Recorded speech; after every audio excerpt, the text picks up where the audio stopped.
ఆధ్వర్యంలో traffic police వారు నిత్యం ఒక ప్రాంతాన్ని ఎంచుకొని మరి ఆ ప్రాంతంలో ఎటువంటి ఎంక్రోచ్మెంట్స్ ఉన్నాయి, ఏ విధంగా అనాథరైజ్డ్ పార్కింగ్ చేస్తున్నారు అవన్నీ గుర్తించి కూడా సార్ ఆధ్వర్యంలో రోజు ఒక ఏరియాను క్లీన్ చేయడం జరుగుతుంది. మా ఉద్దేశం ఏంటంటే సార్ చెప్పినట్టు రోడ్డు మీద వెళ్ళే ఎవరికైనా సరే అలాగే స్త్రీలు అయితే ఏంటి, వాళ్ళ స్టూడెంట్స్ అయితే ఏంటి, గర్భిణీలు అయితే ఏంటి, అంబులెన్స్లు అయితే ముఖ్యంగా అట్లాగే హెవీ వెహికల్స్ ఆర్టీసీ బస్సులు కూడా పాస్ అవుతుంటాయి మన నిజామాబాద్. అలాగే 2 వీలర్స్ 4 వీలర్స్ అన్నీ కూడా వెళ్తున్నాయి. షాపింగ్ చేయడానికి వస్తారు. రైల్వే స్టేషన్ బస్ స్టాండ్ ఉన్న ఏరియాలలో ఇట్లా బాగా ఏరియాలలో మేము గుర్తిస్తాం. కొన్ని కాంప్లెక్స్లు అయితే వాళ్ళకు పార్కింగ్ సెల్లార్ ఉండి కూడా వాళ్ళు ఏం చేస్తారంటే వేరే వ్యాపారాల కోసం వాళ్ళు నిర్వహిస్తున్నారంటే వాళ్ళకు కూడా మేము నోటీస్ ఇచ్చి వాళ్ళని చైతన్యపరుస్తున్నాం. వీలైన చోట మేము ఏం చేస్తున్నామంటే సార్ డైరెక్షన్లో ఏదైతే ఎంక్రోచ్మెంట్ ఉందో ఫర్ ఎగ్జాంపుల్ ఒక షాప్ ఉన్నట్టు ఇంతకు ముందు చెప్పినట్టు సార్ మీరు ఏం చర్యలు తీసుకుంటారు, షాప్ ఉంటే షాప్ ముందర పెద్ద బోర్డు పెడుతుంది. ఆ బోర్డు పెడితే వాళ్ళ ఏరియాలో పెట్టుకుంటే బాగుంటుంది, అదే రోడ్డు మీద వాడుతుంది, దాంతో చాలా ప్రమాదం జరిగింది. అటువంటి వాటిని గుర్తించి ఇమీడియట్లీ మేము రిమూవ్ చేయడం జరుగుతుంది. ఎవరైతే ఫుట్పాత్ ఎంక్రోచ్మెంట్ చేస్తుందో మరి దాని మీద కూడా సార్ ఆదేశాల మేరకు మేము ప్రాపర్గా చట్ట ప్రకారం మేము వెళ్తున్నాం. ముందు ఫోటో తీసుకుంటున్నాం, ఫోటో తీసుకున్న తర్వాత ఎంక్రోచ్మెంట్ గుర్తించే 39B పోలీస్ యాక్ట్ అమలు చేస్తున్నాం. దీనికి అందరూ కూడా సహకరిస్తారు. వీటి విషయాన్ని ఏంటంటే ఎన్హెచ్ఆర్సీ అధ్యక్షులైనటువంటి ధర్మేందర్ గారు గుర్తించిన ఈరోజు మమ్మల్ని ఇక్కడికి అందరూ ఈ వ్యాపార సముదాయాల అందరి సమక్షంలో కూడా మమ్మల్ని గుర్తించి సార్ మీరు మంచి ప్రోగ్రామ్ చేస్తున్నారు, మరి సిపి గారు కూడా మంచి ఇనిషియేషన్ తీసుకొని సార్ గతంలో ఏంటంటే నెహ్రూ పార్క్ నుంచి చౌరస్తా వెళ్ళేటప్పుడు రోజు ఒక 17 సార్లు ఇట్లా ట్రాఫిక్ జామ్ అవుతుంది సార్. మేము 100 కాల్ చేయడం కానీ ట్రాఫిక్ వాళ్ళకి చేసి మళ్ళీ క్లియర్ చేయడం జరుగుతుంది. ఇదన్నిటికీ కారణం ఏంటంటే ఎంక్రోచ్మెంట్సే ఉన్నాయి. వీటిని గత మీరు 15 రోజుల నుంచి ఒక 4 రోజుల నుంచి చేస్తుంటారు, ఇది మీరు కంటిన్యూ చేయాలి అని చెప్పి మమ్మల్ని ఎంతో ఉత్సాహపరిచి మరి ఏ వ్యాపారస్తులకు కూడా వాళ్ళకు చైతన్యం చేస్తుంది. ఇందులో భాగస్వామ్యం నిజంగా ఇటువంటి సంస్థలు ఏంటంటే మన నగర అభివృద్ధి కోసం ముందుకు రావడం మాకు ఆదర్శవంతంగా ఉన్నారని మాకు అందరికీ తెలిసే విధంగా ఏంటంటే మీరు మంచి పని చేస్తున్నారు, ఇది కంటిన్యూ చేయండి అని చెప్పి మాకు ఇంకా ఎంకరేజ్ చేస్తుంది. అదే వాస్తవానికి ఇట్లా మీ ప్రజల సహకారం అక్కడ వ్యాపారస్తుల సహకారం ఖచ్చితంగా మేము నిజంగా ఈ రోజు వర్షం పెద్దప్పటికీ కూడా ఏసీపీ గారు మమ్మల్ని వేరే దగ్గర ఉంటే కూడా ఇక్కడ ఇవన్నీ మనం పని చేద్దాం. మరి ఇక్కడ మనం ఉన్నన్ని రోజులు ఏంటంటే మనం ఈ వర్షం పడితే మిగతా వాళ్ళకి ఎట్లయినా ట్రాఫిక్ జామ్ అవుతుంది కాబట్టి మనం ఈరోజు ఎట్లా బట్టి ఎక్కడ కూడా ఇబ్బంది వాళ్ళు ఎక్కడైనా వాటర్ లాగింగ్ అంటే ఎక్కడైనా వర్షం నిండినా కానీ ఎక్కడ చెట్లు పడిపోయినా కానీ ఎక్కడ బయలు దిగిపోయినా కానీ ఎక్కడైనా ట్రాఫిక్ జామ్ అయినా కానీ పొద్దున 6 గంటల నుంచి నిద్రలేపి మమ్మల్ని ఇంట్లో అంటే 1 గంటకు 10 సార్లు మాకు ఏకదాటిగా మాకు ఇన్స్ట్రక్షన్స్ ఇస్తూనే ఉన్నాడు. అందరినీ కూడా గుర్తు పరుగులు పెట్టించి మా ఏసీసార్ నిజంగా మాకు అదృష్టం, మాకు ఇటువంటి ఏసీసార్ వచ్చి మమ్మల్ని ఈ ప్రత్యేక చొరవ చూపించి ప్రజల యొక్క మన్ననలు పొందినట్టు ఆషామాషి కాదు, ప్రజలను మన్ననలు పొందే విధంగా మమ్మల్ని మార్గదర్శకం చూపిస్తున్నట్టు మా ఏసీసార్కు మా సిపి మరి ఇటువంటి ఆఫీసర్లు ఉంటే డైనమిక్ ఆఫీసర్లు ఉంటే వారి ఆరోగ్యంతో ఇంకా ముందుకు వెళ్తాం. ఖచ్చితంగా మీ సహాయ సహకారం ఉండాలి, మీ ఎన్హెచ్ఆర్ సహకారం ఉండాలి. ఇటువంటి ఇంకేమైనా ప్రాబ్లమ్స్ ఉంటుందో మన దృష్టికి తీసుకురండి. చట్ట ప్రకారం ఏదైతే ఉంటుందో దాని ప్రకారం ఎవరిని ఇబ్బంది చేయాలో తీసుకుంటారు. ఈ అవకాశం ఇచ్చినట్టు మీ అందరికీ కూడా ప్రత్యేకంగా ధన్యవాదాలు. ఏదైతే కుటుంబానికి 1 2 గంటలు మాత్రమే టైం ఇస్తున్నారు ఈ అధికారులు, మనకి ఎక్కువ టైం ఇస్తున్నప్పుడు మనం అసిమెట్రీగా పెట్టుకొని వాళ్ళకి ఏదైతే మాస్టర్ ప్లాన్ ఖచ్చితంగా మనం సహకరిస్తాం, ఖచ్చితంగా వాడు వెంట ఉన్నాం. నిజామాబాద్ నగర ప్రజలకు ఎన్హెచ్ఆర్సీ అధికార ప్రతినిధిగా మా విజ్ఞప్తి ఏంటంటే నిజామాబాద్ నగరంలో రోడ్డుకు 2 వైపులా కూడా అక్రమంగా నిర్వహిస్తున్నటువంటి ఏవైతే బండ్ల దుకాణాలు కానీ లేకుంటే నిర్మించినటువంటి కట్టడాలు షాప్స్ ఏవైతే ఉన్నాయో మన నిజామాబాద్ నగర సిపి సార్ ఆదేశాల మేరకు ఇప్పటికీ తొలగించే ప్రయత్నం అనేది జరుగుతుంది. మరి మన నగర సుందరీకరణను దృష్టిలో ఉంచుకొని సిపి సార్ ఆజ్ఞ మేరకు మన నిజామాబాద్ నగర ప్రజలందరూ కూడా కులమతాలకు అతీతంగా రాజకీయాలకు అతీతంగా అందరూ సహకరించి ఈ షాప్స్ ఏదైతే తొలగించే నిర్వహణ కార్యక్రమం నిర్వహిస్తున్నామో దాంట్లో మీ వంతు బాధ్యతను మీ వంతు పాత్రను ఇస్తారని ఎన్హెచ్ఆర్సీ కోరుకుంటున్నాను. मैं सारी बात कर रहा हूँ कि ह्यूमन राइट्स वाले जो आके काम करे वो हमारा बहुत बड़ा एनएचआरसी जो काम करे बहुत अच्छा दिखा, बहुत अच्छा हुआ काम हमारा। और लोग भी धर्मेंद्र राणा लोग जो भी है चंदू राणा सब मिलकर हाउस भाई सब मिलकर काम करे बहुत अच्छा हुआ है। ఏదైతే మన వ్యాపారస్తులు ఇప్పుడు చెప్తున్నారు కదా, ఎన్హెచ్ఆర్సీ వచ్చి అవేర్నెస్ చేసింది, పోలీసులు ఏదైతే వచ్చి చేస్తున్నారో ఆ కార్యక్రమాన్ని మేము ప్రశంసిస్తున్నామని చెప్తున్నాము. మేము ఎంతో హర్షం వ్యక్తం చేస్తున్నాం సార్. మీరు ఇలాంటి కార్యక్రమాలు ఖచ్చితంగా చేయాలా. ఇది ప్రజలను ఉద్దేశించి పోలీసులు చేస్తున్నారు కాబట్టి వాళ్ళ వెంట మనం కూడా ప్రతి ఒక్కరు. నమస్కారం, సలాం వాలేకం. ఏదైతే మనం ఆదం రోడ్లో అత్యంత ఆప్తులు మన ముస్లిం సోదరులు ప్రతి ఒక్కరు ఉన్న ఏరియా నుంచి మనం మాస్టర్ ప్లాన్ పరోక్షంగా ఏదైతే పోలీసులు చేస్తున్న దానికి మనం ప్రత్యేకంగా సహకరిస్తున్నాం. ఎందుకంటే మనం 100 ఏళ్ల నాటి కళ నిజామాబాద్ నగర సుందరీకరణలో భాగంగా ఏదైతే పోలీసులు చూపిస్తున్నారో ఆ ఉత్సాహం వాళ్ళు కుటుంబానికి కూడా తక్కువ ఇస్తున్న టైం మనకి ఎక్కిస్తున్నారు. ఎందుకు రాబోయే జనాభా మంచి నడవాలైతే, ఎందుకంటే అది ఆడపిల్లలే కానీ మగ పిల్లగాళ్ళే కానీ స్టూడెంట్లే కానీ ఎంతమంది మంచిగా నడుపుకుంటూ పాదచారులకు ఎలాంటి ఇబ్బంది కలుగుతుంది. ఇప్పుడు చూస్తున్నాం మనం బస్సు పోతుంటే పక్కకు ఒక వెహికల్కి ఛాన్స్ లేదు, అతను పడిపోతాడు అనేది తెలియదు. ఎందుకు ఇవన్నీ ఆక్రమణలు. ఆ ఆక్రమణలు వద్దు. నేనేమంటున్నా, ఏదైనా బిజినెస్ నడవాలనుకుంటే ఒక గౌడ్పయ్యే కానీ నేనే కానీ ఈ చందు గారే కానీ ఏదైనా బిజినెస్ నడవాలంటే వాళ్ళ పేరు మీద వస్తుంది. మీరు ఆక్రమణ చేసి రమ్మంటే రాదు. ఎందుకు మీ దగ్గర మనం హైదరాబాద్ చూస్తాం, ఏదో సందులో గుర్తులే తెలియని ఏరియాలో మనకి ఇక్కడ నుంచి పోయి మనం ఔషధం తెచ్చుకుంటాం. ఆయన మార్కెట్లో తెచ్చుకుంటే అమ్ముడు పోదాం. అయితే మనం ఎక్కడ ఉన్నా బిజినెస్ అవుతుంది. కాబట్టి మనం ప్రత్యేకంగా ఏమంటే ఎన్హెచ్ఆర్సీ చెప్తుంది, ప్రజల గురించే ఎన్హెచ్ఆర్సీ నేషనల్ హ్యూమన్ రైట్స్ మానవ హక్కుల కమిటీ ప్రజల గురించి ఉంది.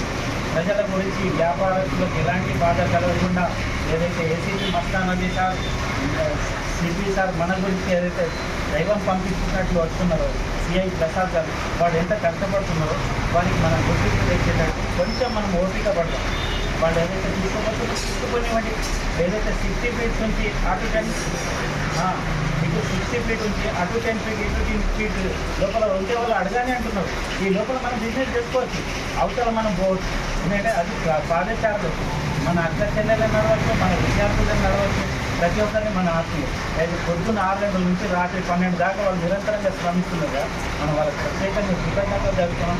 వీళ్ళ కుల మతాలకు అతీతంగా రాజకీయాలకు అతీతంగా జరుగుతున్న ఈ కార్యక్రమం ఎన్హెచ్ఆర్సీ వీళ్ళకి ప్రశంసిస్తుంది. ఈ వ్యాపార సంఘాలు కూడా మాతో వస్తుందందుకు మేము ప్రత్యేకంగా కృతజ్ఞతలు జరుగుతున్నాం సార్. మీరు ఇలా వస్తుందని ఖచ్చితంగా మనం నగర సుందరీకరణలో భాగంగా ప్రతి ఒక్కరం కృషి చేస్తాం, పోలీసులకు సహకరిస్తాం. ఎన్నో బంగారు కళలు కానీ మన ఫ్యామిలీస్ అంతా విచ్ఛిన్నమైతే సార్. కాబట్టి మీరు అందరూ అర్థం చేసుకోండి. ఇక్కడ ముఖ్యంగా ఫుట్పాత్ ఎంక్రోచ్మెంట్ మాకు మా సిపి గారికి మా ఇక్కడ ఉన్న రూల్స్ అండ్ రెగ్యులేషన్స్లో ఇది కమిషనరేట్ కాబట్టి Nizamabad commissionerate footpath encroachment act under section 39B మేము ఏం చేస్తున్నామంటే ఫస్ట్ మేము అవగాహన తీసుకొస్తున్నాం. వ్యాపారులకు అందరికీ చెప్తున్నాం, సార్ మీ పరిధి ఏదైతుందో వ్యాపారం చేసుకోవచ్చు. మీ దగ్గర కూడా కస్టమర్ వస్తే కూడా చెప్పండి, ఇట్లా పక్కకు పక్కన బండి పెట్టుకోండి అని. కానీ ఒకవేళ మీరు ఎంక్రోచ్మెంట్లో ఉంటే first time, second time, third time మా క్రెయిన్ మొబైల్ ద్వారా కానీ మేము కానీ ఎప్పుడైనా విజిట్ చేసి చెప్తున్నాం, మీకు ఆ ఎంక్రోచ్మెంట్ దయచేసి తీసి ప్రజలకు ఇబ్బంది కాకుండా, యాక్సిడెంట్స్కి కారణం కాకుండా మీ పరిధిలో ఉండండి విజ్ఞప్తి చేస్తున్నాం. మీకు మా రిపీటెడ్గా చెప్తున్నాం. వినకుంటే మా అండర్ సెక్షన్ 39B ప్రకారం ఫస్ట్ ఎంక్రోచ్మెంట్ ఎక్కడైతే ఉందో ఆ సాధనాన్ని ఫోటో తీస్తాం. ఫస్ట్ ఆ సాధనం పెట్టినప్పుడు ఫోటో తీసిన తర్వాత ఆ సాధన ఏదైనా ఒక ఆర్టికల్ మేము సేఫ్ కస్టడీ కింద తీసుకుంటాం. ఎగ్జాంపుల్ ఒక బకెట్ ఉందనుకోండి, ఆ బకెట్ని అడ్డం పెట్టినప్పుడు దానివల్ల జరిగే ఎంక్రోచ్మెంట్ని మేము ఫస్ట్ ఫోటోగ్రఫీ చేస్తాము. ఆ బకెట్ తీసేసిన తర్వాత కూడా రోడ్ ఎంత క్లియర్ అయిందో ఒకసారి మళ్ళీ ఫోటో తీస్తాము. ఇదంతా చెప్పి ఆ యజమాని ఎవరైతే ఉన్నారో, షాప్ ఓనర్ ఉన్నారో, వారి యొక్క ఆధార్ కార్డు, ఫోన్ నెంబర్ తీసుకొని ఒక చాలాన్ గురించి ఒకటి ఓటీపీ వస్తుంది. ఓటీపీ వచ్చిన తర్వాత 200, 500, 1000 రూపీస్ చాలాన్ జరుగుతుంది. దీంట్లో కూడా రిపీటెడ్గా ఫస్ట్ సారి, సెకండ్ సారి, మూడోసారి చెప్పిన వినకుంటే మేము ఒక దరఖాస్తు ఎఫ్ఐఆర్ చేపిస్తాం. దాన్ని అతిక్రమణ వినకుంటే రిపీటెడ్ అఫెండ్ చేసి ప్రజలకు ఇబ్బంది పెడతాయి. ఇదంతా కారణం ఏంటంటే నిజామాబాద్ పట్టణము మాస్టర్ ప్లాన్ అమలు కాకపోవడంతో ఇరుకు సందులుగా వ్యాపారుల వల్ల ముఖ్యంగా government hospital, bus stand, railway station, ఇక్కడ నెహ్రూ పార్క్ నుంచి నేను చెప్పిన hospital, RTC bus stand, railway station ఒకటే రోడ్లో ఉంది. దాని కుడి పక్కన ఖలీల్వాడి గవర్నమెంట్ హాస్పిటల్ యొక్క హబ్. అక్కడ అందరికీ ఎమర్జెన్సీ పేషెంట్, గర్భిణీ స్త్రీలు, స్కానింగ్ పేషెంట్ ముఖ్యంగా దాంట్లో వస్తారు కాబట్టి ఎమర్జెన్సీ పేషెంట్కి కూడా ఎవరికి కూడా ఇబ్బంది లేకుండా వాళ్ళ ఎందుకంటే చాలాసార్లు యాక్సిడెంట్స్ అయినప్పుడు కానీ ప్రెగ్నెంట్ లేడీస్ డెలివరీ టైంలో కానీ ఒక నిమిషం అనేది కూడా చాలా ముఖ్యము. ప్రాణం అనేది ఆ టైంలో ఇన్ టైంలో పేషెంట్ని షిఫ్ట్ చేసుకోకుండా ట్రీట్మెంట్ స్టార్ట్ కాకుంటే ప్రాణాలు గాల్లో గడిచిపోయే ప్రమాదం ఉంటుంది. కాబట్టి మీరందరి సహకారంతో మీరు ఫుట్పాత్ ఎంక్రోచెస్ ముఖ్యంగా ఎవరైతే వ్యాపారులు ఉన్నారో మేము ప్రచారం ద్వారా, మీ ద్వారా, ప్రింట్ ఎలక్ట్రానిక్ మీడియా ద్వారా ఇది కమిషనరేట్ పోలీస్ శాఖ ఉంది ఇక్కడ. కాబట్టి ఒక ప్రత్యేక చట్టాన్ని మీరు అన్అథరైజ్డ్ పార్కింగ్ చేస్తే కూడా 41 city police act, Nizamabad city police commissionerate, మళ్ళీ చెప్తున్నా మీరు అన్అథరైజ్డ్గా ఫుట్పాత్ ఎంక్రోచ్మెంట్ చేసిన 39B అమలు చేస్తాము.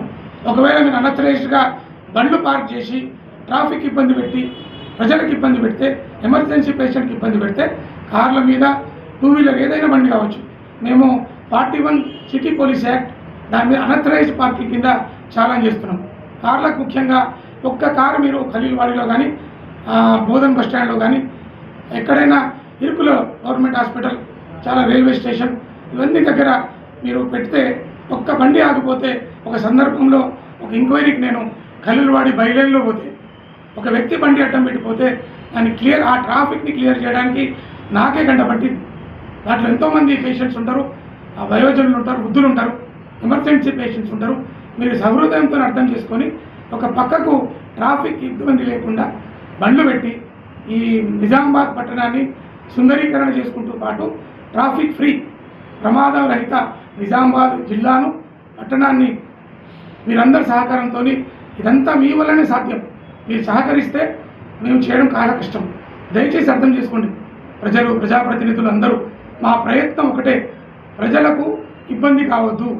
ట్రాఫిక్ ఆగిపోవడంతో, అంబులెన్సు టైంకి హాస్పిటల్ చేరుకోకపోవడంతో ఒకవేళ ప్రాణాలు పోతే మేము వృత్తిపరంగా, మీరు సమాజ పౌరులుగా మనల్ని క్షమించుకోలేము. కాబట్టి మేమంతా ప్రయత్నం చేస్తున్నాం. నిజామాబాద్ పట్టణంలో రోడ్లు ట్రాఫిక్ ఫ్రీగా ఉండాలి. ఒకవేళ మీ బండి పెడితే వెంటనే మేము మిమ్మల్ని అలర్ట్ చేస్తున్నాము.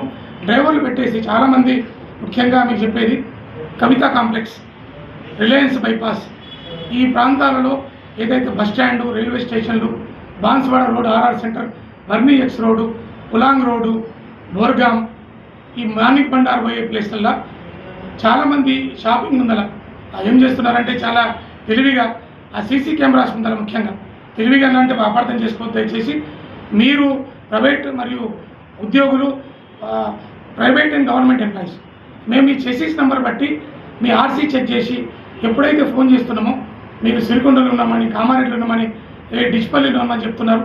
దయచేసి అర్థం చేసుకోండి సార్. మీరందరి సహకారంతోనే ట్రాఫిక్ ఫ్రీ నిజామాబాద్ ఏర్పడుతుంది. మీరందరి సహకారంతోనే ప్రమాదరహిత నిజామాబాద్ ఏర్పడుతుంది. మీ సహకారం లేకుంటే మేమేం చేయలేము.